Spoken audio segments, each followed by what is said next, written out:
parang nasa isang lugar sila na parang kailangan gawin nila yung kailangan sabihin sa kanila.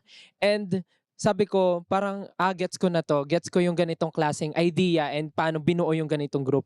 Tapos all of a sudden nakita ko parang lumalabas na yung totoong sila like Yes. nagjo-joke na sila, parang, nagiging maskwela na sila and may personality na sila. Sabi ko, parang ito talaga yung BINI. And this is, yung nakikita ko na parang mas mamahalin ng mga fans nila. And true enough, nung nakilala nga sila isa-isa, talagang mas nag-boom talaga yung BINI lalo. And yun yung Yes. nagustuhan ko sila, parang nagustuhan ko sa kanila, parang nakakatuwa pala talaga sila. Kasi pag minsan nagmi-meet kami sa event, parang hi lang talaga, hi, hello. Pero nung tumagal-tagal na, parang nakikita ko, mga kalog din pala talaga 'tong mga 'to.